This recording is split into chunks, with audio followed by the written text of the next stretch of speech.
Interview coaching class کے حوالے سے انبیاء کرام دا میسنجرس، آج ہمارا موضوع ہے سب سے پہلے حضرت داؤد علیہ السلام۔ حضرت داؤد علیہ السلام وہ پیغمبر ہے جن کو تینوں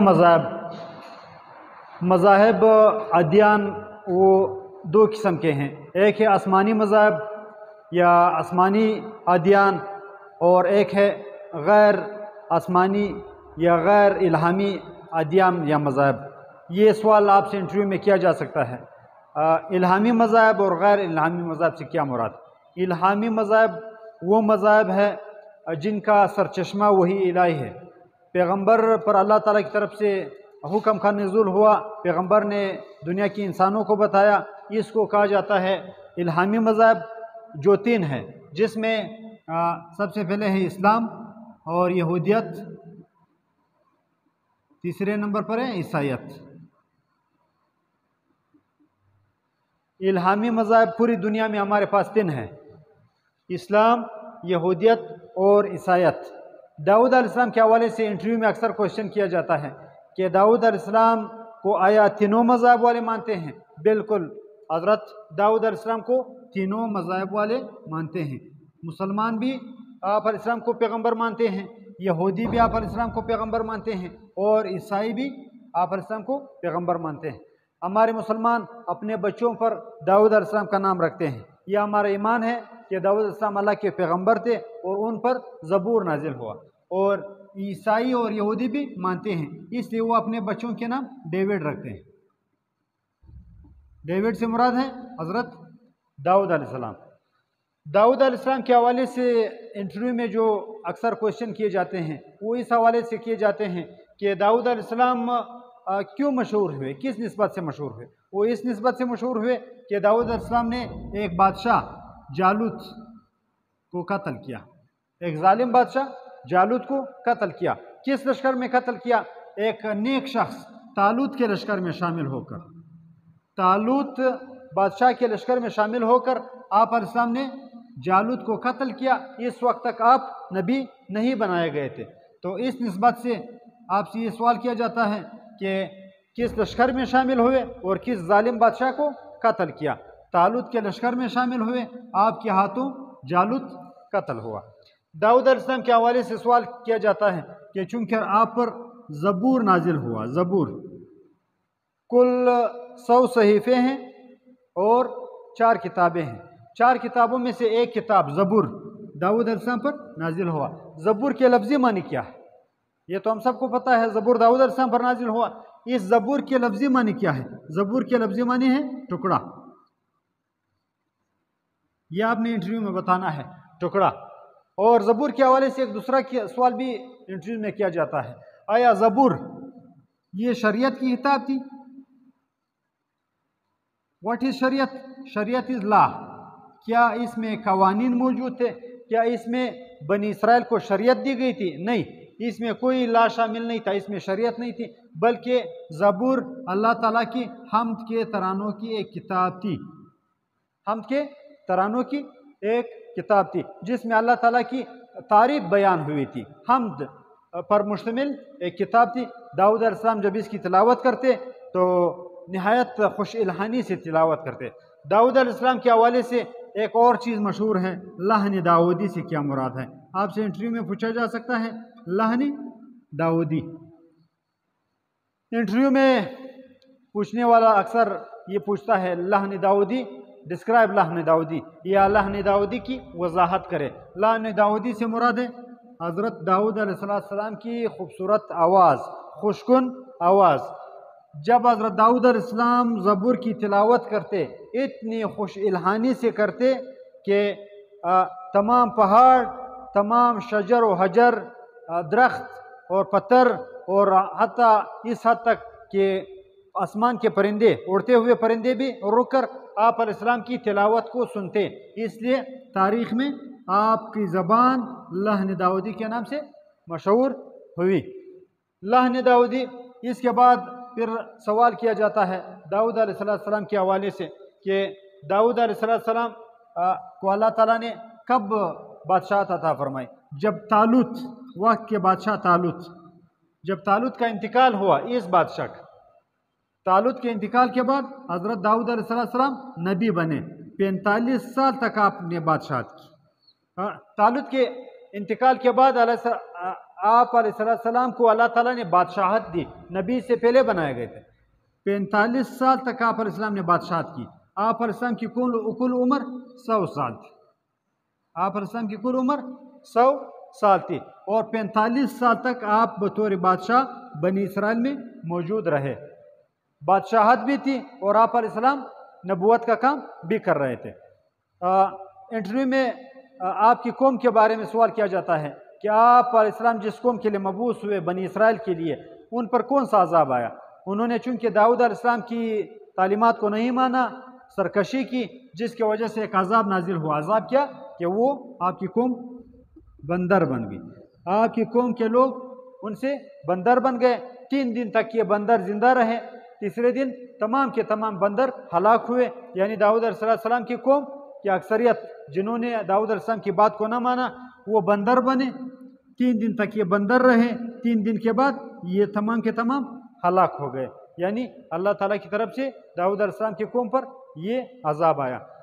داؤد علیہ السلام کے حوالے سے ایک اور سوال انٹرویو میں کیا جاتا ہے، صوم داؤدی، صوم داؤدی کی وضاحت کرے۔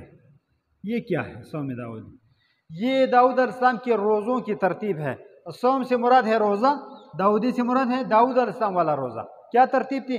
حضرت داؤد علیہ السلام ایک دن روزہ رکھتے، ایک دن افطار کرتے، یعنی پورے سال 360-365 دن حضرت داؤد علیہ السلام کی یہ ترتیب ہوتی، ایک دن روزہ رکھتے، دوسرے دن نہیں رکھتے، افطار کرتے۔ تو اس کو تاریخ میں آپ علیہ السلام کا یہ عمل صوم داؤدی کے حوالے سے مشہور ہے، صوم داؤدی اس کو کہا جاتا ہے۔ اچھا، اب آتے ہیں حضرت سلیمان علیہ السلام کی طرف۔ حضرت سلیمان علیہ السلام کے حوالے سے یہ سوال کیا جاتا ہے کہ چونکہ آپ بادشاہ تھے، آپ کس کے جانشین تھے؟ کس بادشاہ کے آپ جانشین بنے؟ آپ اپنے والد داؤد علیہ السلام کے جانشین بنے۔ حضرت سلیمان علیہ السلام حضرت داؤد علیہ السلام کے جانشین بنے۔ سلیمان علیہ السلام کے حوالے سے سوال آتا ہے، انٹرویو میں اکثر کیا جاتا ہے کہ آپ علیہ السلام نے کون سا شہر بسایا؟ آپ علیہ السلام نے یروشلم کا شہر، یروشلم کا شہر بسایا۔ یروشلم آپ کے مرہون منت ہے، یروشلم کا شہر آپ علیہ السلام نے بسایا۔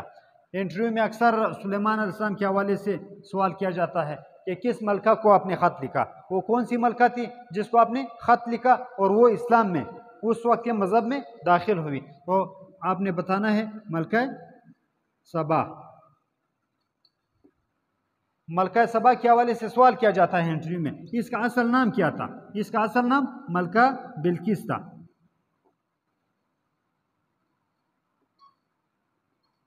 ملکہ سبا کا اصل نام ملکہ بلقیس تھا۔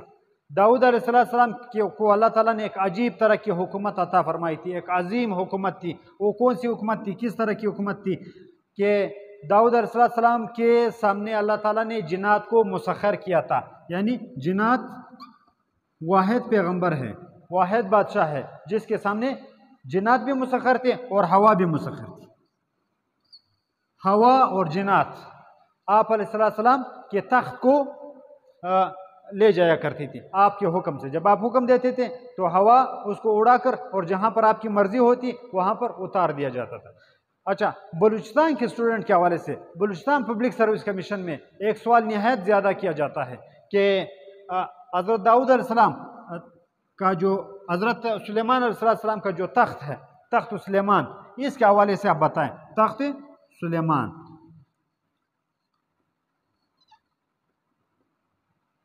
تخت سلیمان ہمارے جو ضلع فورٹ سنڈیمن ہے پرانے نام سے، اور موجودہ ضلع زوب میں یہ تخت سلیمان ہوا کرتا تھا، ابھی نہیں ہے۔ ابھی اکثر لڑکے اس کو غلط بتاتے ہیں۔ ابھی جب زوب سے شیرانی ڈسٹرکٹ کو علیحدہ کیا گیا، ضلع شیرانی، جب ضلع شیرانی بنا تو تخت سلیمان کا جو ایریا ہے وہ شیرانی میں چلا گیا۔ اس لیے ابھی آپ نے انٹرویو میں بتانا ہے کہ تخت سلیمان ایک پہاڑ ہے، یہ سلسلہ جو ہمارا بلوچستان کا ایک سلسلہ ہے، کوہ سلیمان کے سلسلے میں ایک پہاڑ ہے کوہ سلیمان کے سلسلے میں ایک پہاڑ ہے جس کو تخت سلیمان کہا جاتا ہے۔ یہاں پر یہ روایت پائی جاتی ہے، یہ حکایت پائی جاتی ہے کہ یہاں پر ایک مرتبہ داؤد علیہ السلام کا تخت یہاں پر بیٹھا تھا، یہاں پر داؤد علیہ السلام نے اپنی مجلس سجائی تھی، یہاں پر داؤد علیہ السلام نے ایک تخت کی بنیاد رکھی تھی جس کو تخت سلیمان آج تک کہا جاتا ہے، اور لوگ باقاعدہ اس کی زیارت کے لیے جاتے ہیں۔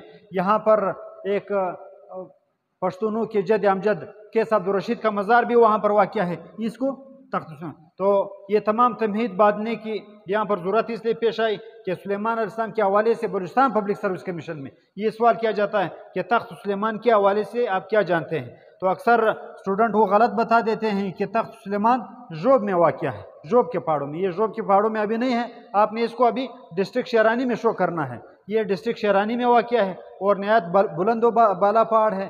ایک سوال اس کے حوالے سے یہ بھی کیا جاتا ہے کہ یہاں پر ایک اور مشہور بزرگ کا مزار ہے، وہ کون ہے؟ وہ قیس عبدالرشید ہے۔ یہاں پر ایک قریبی پہاڑ ہے جس کو کسی غر کہا جاتا ہے، کسی غر۔ تو آپ نے یہ بتانا ہے کہ کسی غر یہ بھی اس کے ساتھ ایک پہاڑ ہے تخت سلیمان کے ساتھ جس پر قیس عبدالرشید کا مزار واقع ہے۔ تو اس کے علاوہ یہ سوال کیا جاتا ہے حضرت سلیمان علیہ السلام کی وفات کتنے سال کی عمر میں ہوئی؟ 53 سال کی عمر میں آپ علیہ السلام فوت ہوئے۔ 53 سال کی عمر میں حضرت سلیمان علیہ السلام کا وصال ہوا۔ اس کے بعد آتے ہیں یونس علیہ السلام کی طرف۔ یونس علیہ السلام کے حوالے سے انٹرویو میں سوال کیا جاتا ہے کہ آپ کے والد کا نام کیا تھا؟ یونس علیہ السلام کے والد کا نام متی تھا۔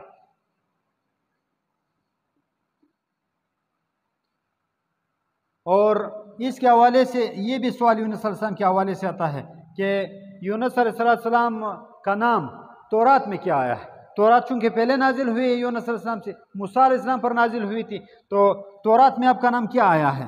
ایک پیشنگوئی کی گئی تھی کہ پھر بعد میں نبی آئے گا، اس نبی کا یہ نام ہوگا۔ آپ کا نام تورات میں یوحنا درج ہے، یوحنا۔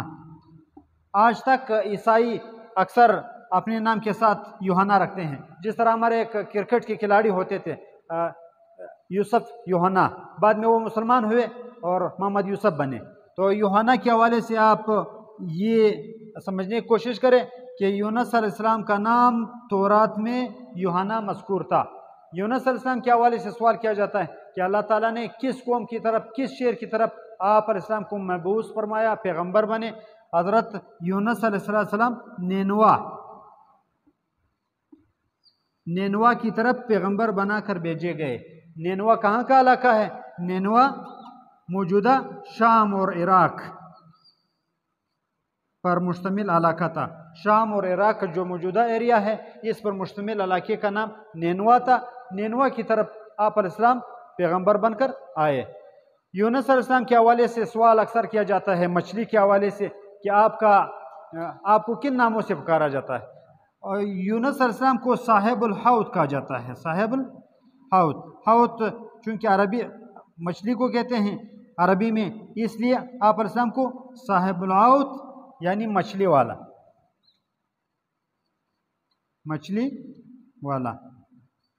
علماء نے اکثر یہ واقعہ آپ کے سامنے بیان کیا ہے کہ یونس علیہ السلام کو مچھلی نے نگل لیا تھا، مچھلی نے نگل لیا تھا۔ تو سوال یہ کیا جاتا ہے کمیشن کی انٹرویوز میں اکثر کہ یونس علیہ السلام کتنے عرصے تک مچھلی کے پیٹ میں رہے؟ یونس علیہ السلام 40 دن تک مچھلی کے پیٹ میں رہے۔ یہ سوال کیا جاتا ہے کہ یونس علیہ السلام جب مچھلی کے پیٹ میں تھے تو آپ علیہ السلام کون سی دعا پڑھتے تھے؟ وہ قرآن مجید کی مشہور دعا ہے، لا الہ الا انت سبحانک انی کنت من الظالمین۔ دعا ایک مرتبہ پھر لا الہ الا انت سبحانک انی کنت من الظالمین۔ یونس علیہ السلام کے حوالے سے یہ بھی سوال کیا جاتا ہے کہ آپ علیہ السلام کا انتقال کہاں ہوا؟ آپ علیہ السلام کا انتقال نینوا شہر میں ہوا اور آج تک وہاں پر آپ علیہ السلام کا مزار موجود ہے۔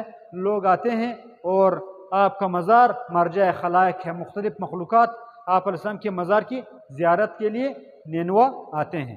اس کے بعد آتے ہیں حضرت عزیر علیہ السلام کی طرف۔ عزیر علیہ السلام کے والد کے حوالے سے سوال انٹرویو میں آتا ہے کہ والد کا کیا نام تھا؟ آپ علیہ السلام کے والد کا نام شروخا تھا، شروخا۔